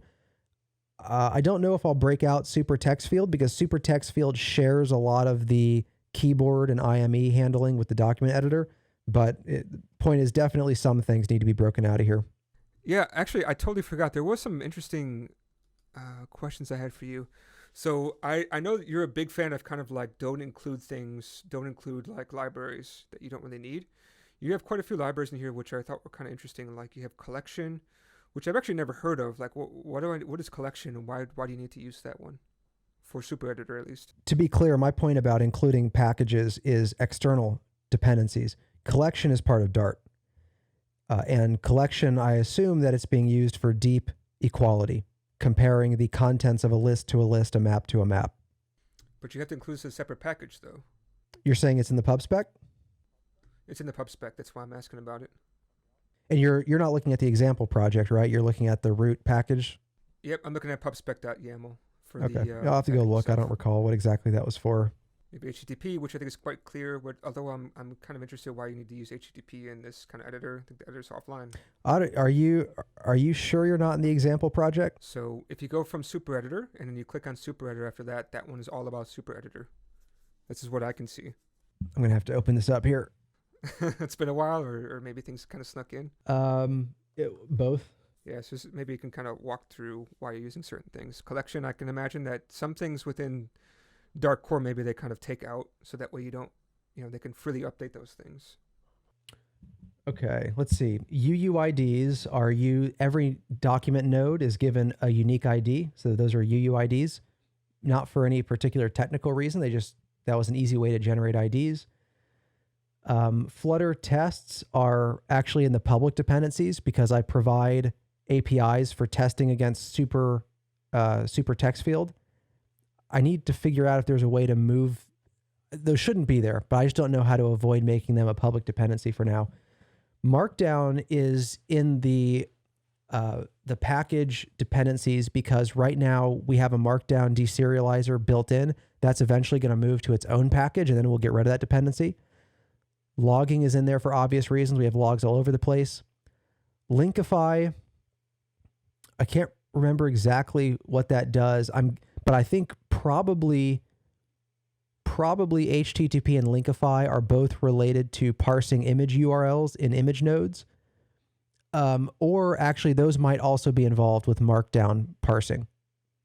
So I'd have to go look to find out. And collection, I don't remember. I wonder if that was maybe something that eventually got built in to Dart. Let me go see what collection is on pub. Yeah, my guess is I'm using it for some kind of a quality check, but I'll need to go look in the source code again to find out for sure. But I mean, all in all, I think a remarkably small number of dependencies for a package that does as much as this one. And again, at least some of those dependencies should be going away once I break apart the package. Yeah, I definitely think so too. This is pretty small. I do find it kind of interesting that 0.1 is quite a whiles away. I mean, you haven't really updated this in 8 months, I think, but I guess it's because of the amount of effort involved with kind of updating everything, right? Mobile took a long time. So, I mean, other things have happened since then, but our goal was always to have the next release include mobile. And that, again, remember, it included discussions with the Flutter team to find out that we were blocked, and then have the Flutter team make changes to unblock us, and then have those changes roll to the appropriate branch, and then to actually build the solution. And then we spent a number of weeks with various teams trying it out, finding bugs, fixing bugs. So it took a long time to get mobile rolled out. Our goal after this release is to have a much more regular release cadence with hopefully smaller pieces of functionality per release. Yeah, the other thing I found interesting when I watched your video just before we went on over here, and you did mention that documentation is going to be a little bit sparse. So is that kind of really the way you want to keep going forward with this? Is that you're just going to document things that are just very complicated only when people kind of request about it? Or that's just really what you want to do for now so you can focus more on actual development? What do you mean by documentation? What kind of artifacts? I think the Dart docs, what I'm thinking about. That's what I understood from your video. You mentioned that you didn't document a lot, but maybe I misunderstood something. Well, as a rule, I expect every public class and every public property and every public method to have a Dart doc description. So I think actually compared to many packages, you would find that we have remarkably thorough Dart docs. What I haven't done is write a bunch of guides. I haven't published videos. There aren't design docs and diagrams for everything floating around. And a big part of that is a lot of things are still in flux. Let's talk about the way that you actually end up building a project like this. There's a lot of time that's going to be spent exploring the problem space. Even after I solved the layout problem, I hadn't even begun to solve the gesture problem. And by the time I solved layout and gestures, I hadn't even dealt with mobile input. Every time that you introduce a large additional problem, it can have any number of cascading consequences to the work that you've already done. There's no telling how much rework you have to do on what you've already done. if you're trying to put out polished guides all along the way, you're constantly breaking everything in your guides. It's as if you created a whole other code base that you have to update every time you update the actual code. And whatever the outcome is, I mean, what most likely what's going to happen is you're going to have guides that are hopelessly out of date that don't make any sense.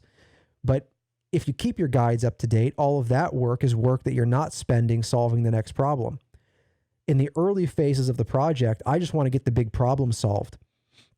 My hope is that with layout and mouse gestures, physical keyboards, touch gestures, IME input, undo, redo. My hope is that with all of those things solved, we will have a strong enough basis where future changes extend what we've built rather than alter what we've built. I can't promise that, but that's my hope. And so at that point, I can start spending more time on documentation because there's less of a concern that the very basic concepts are going to change out from under the documents. Okay, that makes sense. Okay, I don't think there's anything more I have about SuperEditor at the current moment. But we do have a question from the audience now, which I think is actually something you a little bit talked about before. Rodrigo Lopez asks, are you going to push Flutter processing forward? Which I think you're planning to do that, right? Yeah, I mean, it depends what you mean by push it forward. I'm going to kind of wrap up the project, at least from a video perspective. So I've already ported. So let's start with what processing is. Processing is a set of Java APIs and an integrated development environment that was created around the year 2000, which has been used to teach a lot of people how to do visual programming. It's like visual arts for programmers. So one, it trains you how to think like a programmer. Two, it allows you to quickly prototype things. So people will put up art installations based on processing code. It's just a very rapid way to paint pixels and animate things.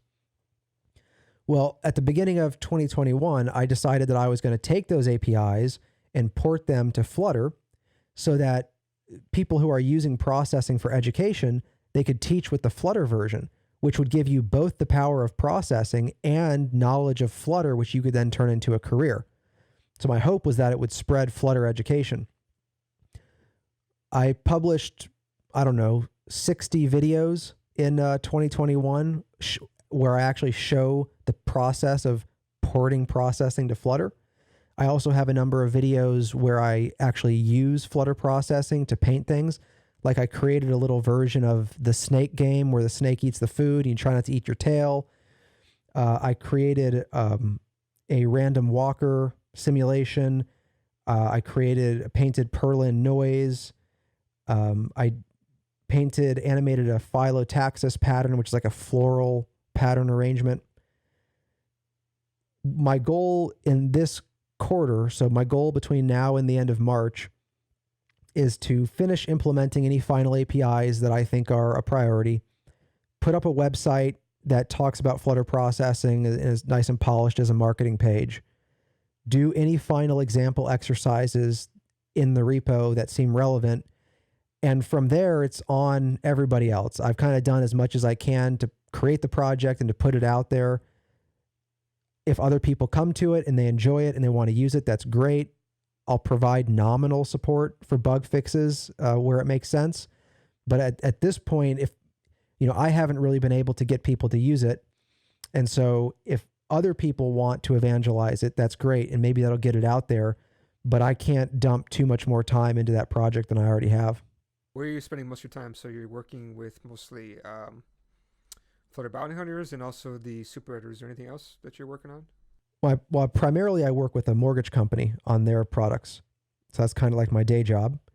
And then SuperEditor in particular is where I spend most of my development time outside of that. And then general organization stuff for Flutter Bounty Hunters is what I'm focused on beyond that. And is Flutter Bounty Hunters starting to grow right now, or just interest is just picking up, I'm guessing? It's very slow. So little conversations here and there. I think once we have, maybe a half dozen active projects, things will really pick up. But for right now, it's like, getting the word out there isn't all that easy, especially getting the word out to companies. Like where do you go to actually get a company to take you seriously? You could, like, obviously posting ads to Twitter and Facebook is pointless. You could go over to LinkedIn and post some ads, but what was the last company that actually chose to take an action based on an ad on LinkedIn? I just don't know if that's reasonable. And in-person conferences obviously haven't happened for the last couple of years. Virtual ones, I don't know how many companies are tuning into those. So figuring out how to contact companies is difficult. And then even if I do, even when I have conversations, there's still a lot of convincing that needs to be done, because right now Super Editor is still like the project that represents this idea. We don't have 6 super editors. We have 1 super editor. And so I think we need a bit more momentum to really make the argument strong. Yeah, actually, I do have one question about this, right? So Flutter Bounty Hunters, it has a separate group, I believe, on GitHub, but this project, which kind of is like the initial project for Flutter Bounty Hunters, is actually not underneath the umbrella. It's actually underneath Wunderlist umbrella. Is that going to be for every project? Sorry, Superlist umbrella. Is that going to be every project's going to be like this? Whoever's kind of the main backer will get the kind of hosting rights to this? No, by default, I want the new projects under the under the Bounty Hunters organization. One, I want that to be the case so that anybody on the Bounty Hunters has admin access without needing admin access to a company's other projects. 2, if any funder disappears, I don't want the project to risk dying. Superlist was different for kind of 2 reasons. One is it was started before Flutter Bounty Hunters existed, and 2, they have been so significantly the primary funder that it was like, listen, if you guys have a strong opinion, if you really want to put that under your repo, then go ahead. And that was their preference. In the future, if there is a major project with major funding that demands the same thing, I'm open to it. But by default, I want to start accumulating these in the Flutter Bounty Hunter org for those 2 reasons that I mentioned. Yeah, okay. Those definitely make sense to me. Yeah, I don't think I have anything else to say. Is there anything else you wanted to say before we start to wrap up? Well, everybody should like, share, and subscribe, both this interview and our last one and all other things that we do. So, anyone who's watching this can find me on Twitter at SuperDeclarative, on YouTube at SuperDeclarative, superdeclarative.com. That's all education, consulting, that kind of thing. Flutter Bounty Hunters are at Flutter Bounties on Twitter and flutterbountyhunters.com. We're also Flutter-Bounty-Hunters on GitHub. If anybody would like to consider joining the Flutter Bounty Hunters at some point, you can email me through the website. Also, if anybody watching this would like to fund any projects, either join funding or fund a new project, you can also email me about that through the flutterbountyhunters.com website. Now, is there a uniform requirement, or is it just only you for your GitHub today? It's no requirements, but encouraged. So is it okay if I wear like a Flea's outfit, which is the briefs and a guitar? Or is that maybe not appropriate? I guess it depends how good your work is. If your work is good enough, I guess you can wear whatever you want. Okay, good. So there's no dress code. That's always very attractive. So, all right. Yeah, I appreciate it. And I think the Flutter Bounty Hunters is definitely a fantastic idea. And I think that with the way the world's going, with the virus situation, it's definitely going to be something that people are going to be looking at. They want to be able to get, great projects that they can keep using. And if, somebody can use it, like if they can use it, I'm sure other people want to use it too. And so if everybody can chip in $1 or whatever, some type of nominal amount of money, it will be something very, what's the word for that? Affordable by lots of small businesses and even bigger ones, of course. Yeah, that's the idea. I mean, if multiple companies need something, you can split the cost. Because, what would these companies do without, what's the other option? Well, the other option is that 5 companies invent the same thing 5 times and they pay the full price each time. That's the alternative. So how about instead of that, we recognize that all 5 of you need the same thing and that you all pay 1/5 the price and you still get the solution and you can split the cost on bug fixes moving into the future. It kind of reminds me of like that joke you always see, like, oh, I have a better idea of doing this, and they have a new standard. So many different new standards for every single implementation. Yeah, the solution is always the next protocol or something like that.